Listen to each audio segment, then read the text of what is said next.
Go. Right. Hello and welcome to the second in our new series of podcasts, Listen with Mother, with our not-so-special guest star, Mima. Hello.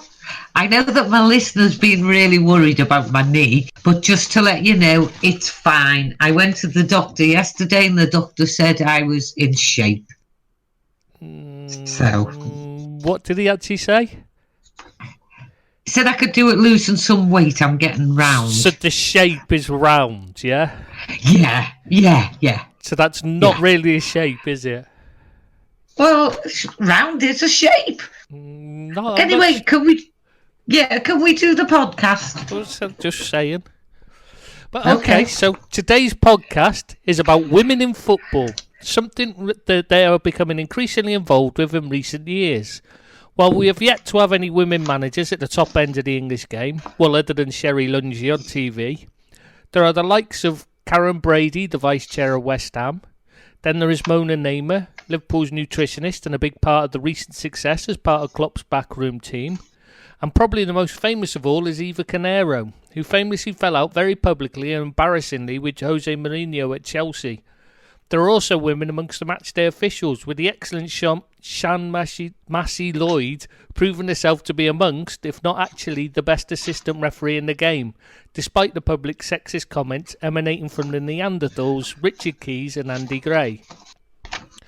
So, you want to talk about women in football, Ma? Which aspect would you like to explore? I know you were heavily interested in the area of nutrition itself, particularly whether chocolate counts as one of your 5 a day, as being a bean is technically a fruit.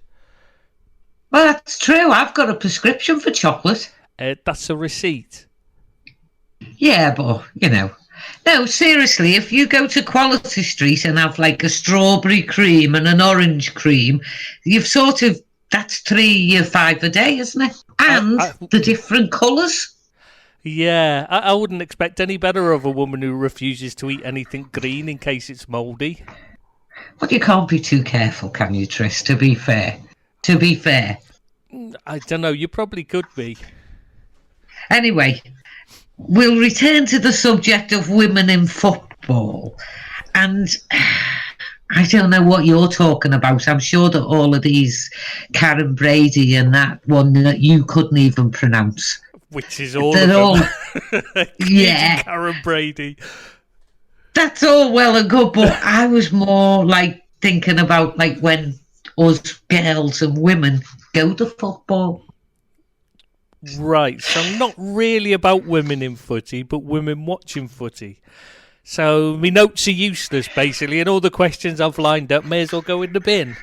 So, in that case, how did you get into watching football? Okay, on my first day in senior school, all the older girls had pictures of Ian Callaghan on their top inside of their desks, and when you want to be in with it. Wait, what? Yes. Sorry, Ian Callaghan was a sex symbol. Really? Yeah. So he was the Patrick Berger of his day then? Well, I wouldn't go that far, but he was definitely. Yeah, he was it. He done it. See his legs. Yeah. Definitely Ian Callaghan. I can honestly say I haven't seen his legs, no. Oh, that was the days before TV and football, you see.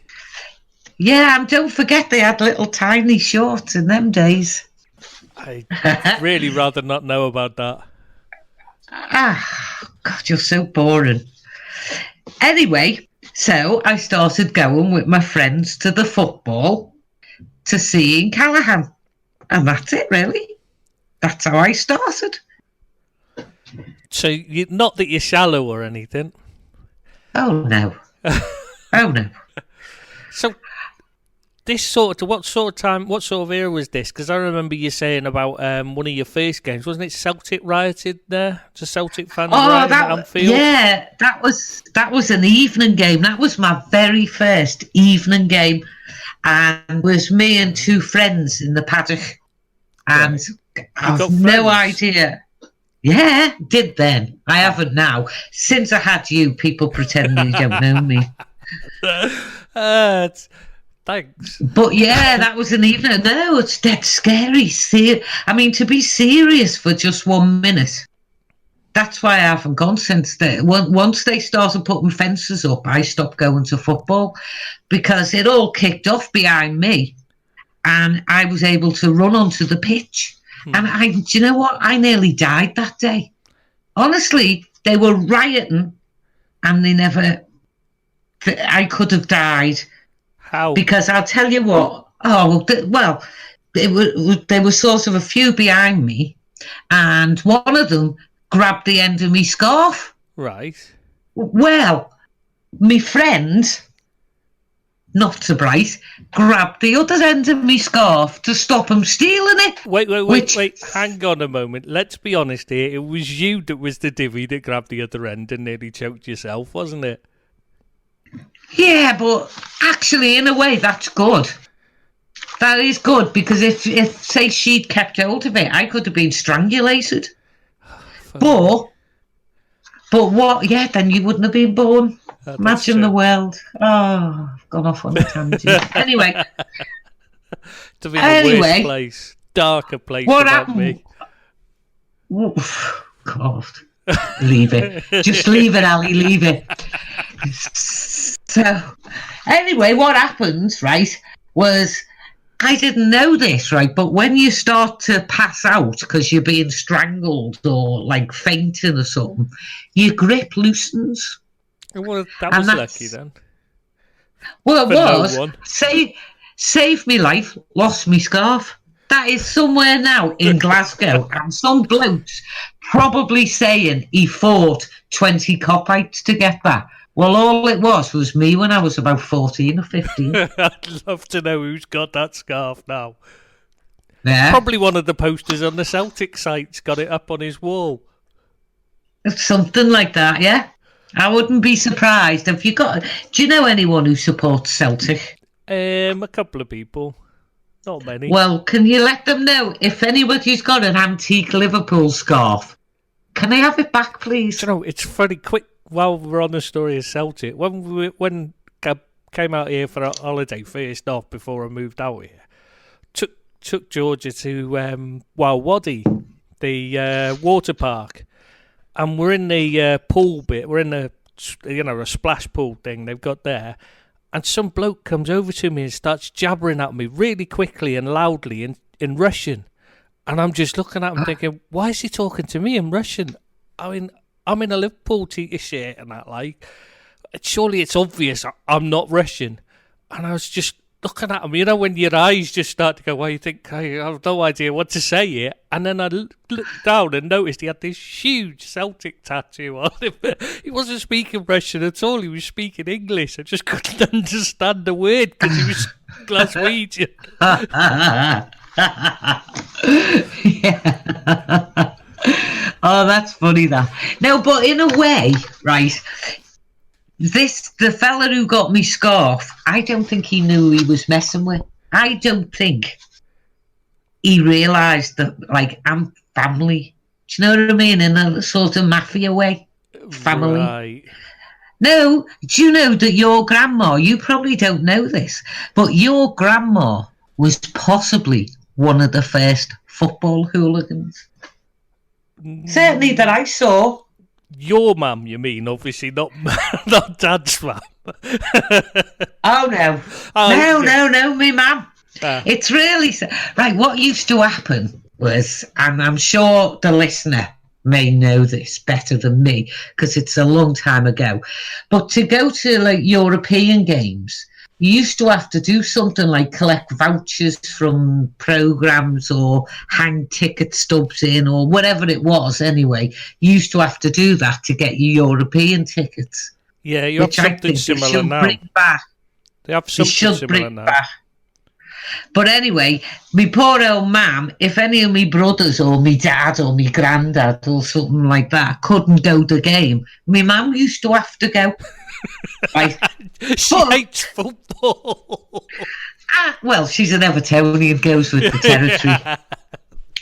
But anyway, I can't remember. I was with her in the Cop, because I never used to go to the Cop. I preferred the paddock. It was safer for girls. because people used to like put their hands where you didn't want them. But anyway, I was there in the Cop with my mum, just us two. I can't remember who we were playing. It was quite a big game. So if we just say Man United, it's irrelevant. She started cheering when they scored. God. Really, really cheering when they scored. God. So fella in front of her, I won't use the language, obviously, turned round and said to her about shutting her gob. And my man went, who are you talking to? And he went, I'm talking to you, you dickhead, or whatever. And she said, excuse me, mate, how much do you pay for your ticket? And he said, £1.80 or whatever it was. Wouldn't have been, it was been £1 3 shilling.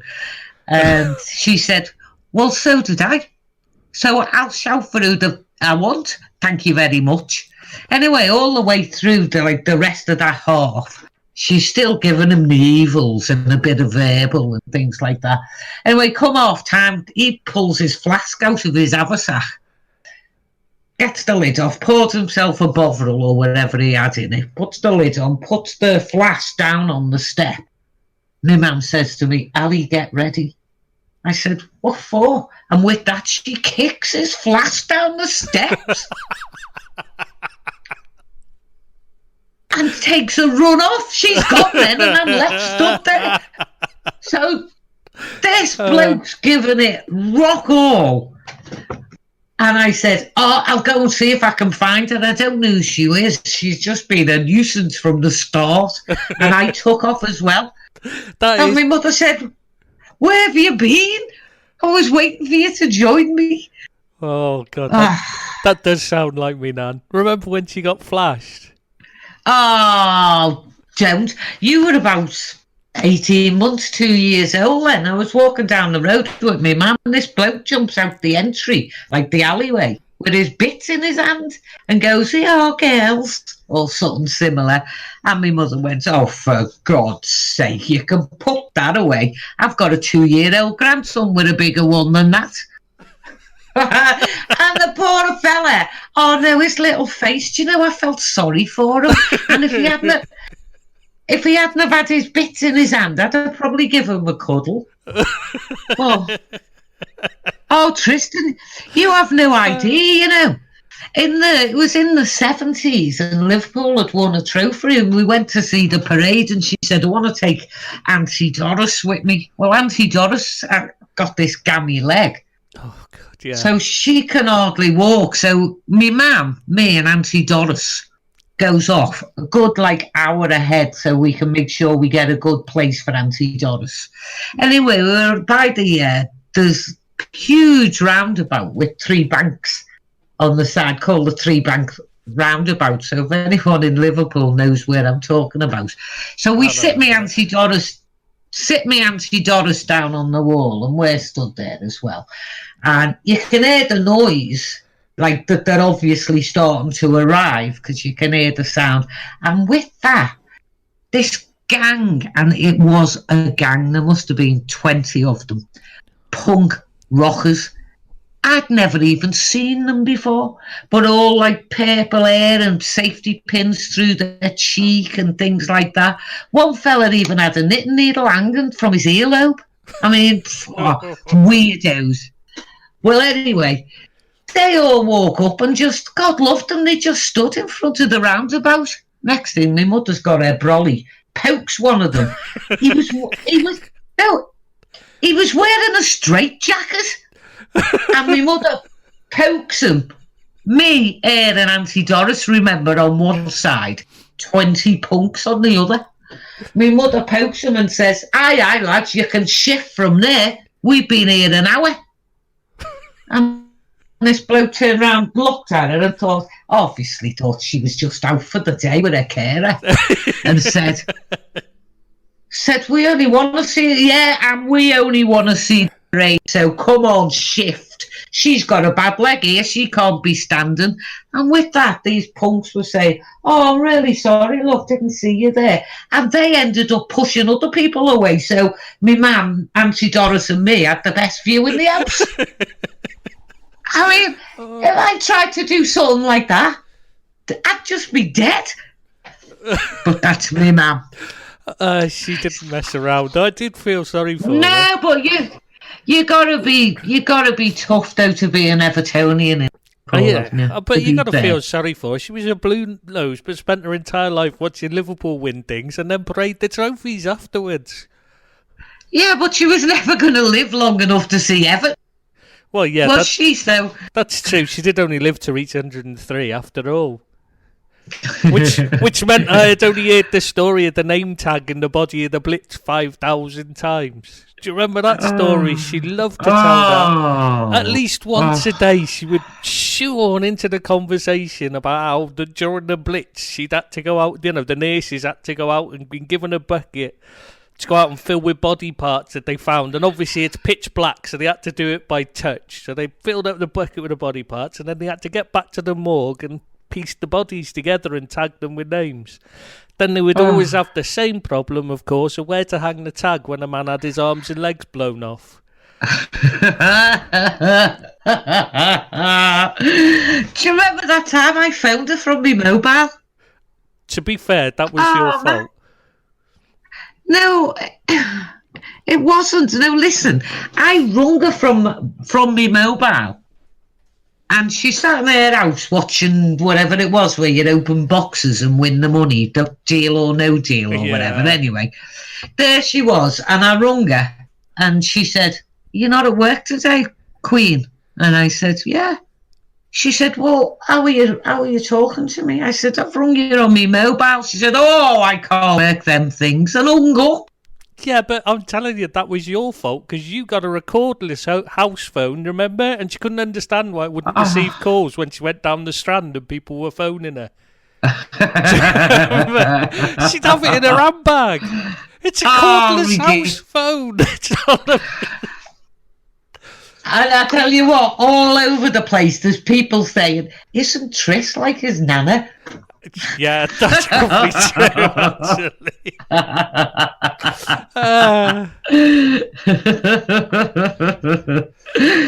All right. Well, so that's me. Sorry. No, I was just going to say I was going to say I think it's probably a good time to call an end to this podcast before we go on all night with stories about Nan and how she would run errands for the old man upstairs. He was too old to go out himself, even though he was 10 years younger than her. Oh, can I just tell you one thing? It is sort of related to football with your Nan. When she was ill in hospital, right, I came over because I was living in Darlington at the time, and anyone who's ever had to go from Darlington to Liverpool knows that Transpennine train. It's 3.5 hours on the train. It's 4 hours to walk.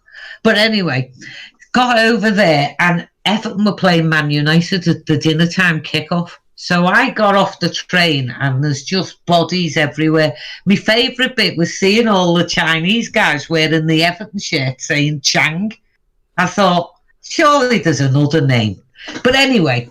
So I said got in a black cab and said to the fella, "I need to get to Aintree Hospital." And he said, we're going to have to go, like, the only route really there is past Goodison. I said, "Yeah, but my mum's in hospital, I have to do it." To cut a long story short, I was in that taxi 2 hours. So we're talking here, 3.5 hours on the train, hour and a half in the train. I'd done 5 hours, then looking for the ward and where my mum was. I get up to the room where my mother is. I walk in, I said, "Hiya, mum." She went, "Can you just be quiet a minute? I'm just watching the end of Deal or No Deal." Oh, that is definitely Nan. Oh, she was, oh, those game shows, she loved them. Oh, her whole life was a game show. Anyway. Oh, God, bless her. I know. So what would you like to talk about next time round then? How about something like away days or lower league football or other teams? I mean, it's up to you on you want to call it. But, yeah. I mean, I'm not. I'm not being funny, but whatever I want to talk about, you always like get a bit of stuff in beforehand, and then it's utter gibberish. So next time I'm going to be talking about away days. Okay. Even you can't get that wrong. I wouldn't put money on that, man. So away days we have. So there we have it. It's goodbye from us, and next time out we would talk about away days. Say bye, Ma. Bye, Ma.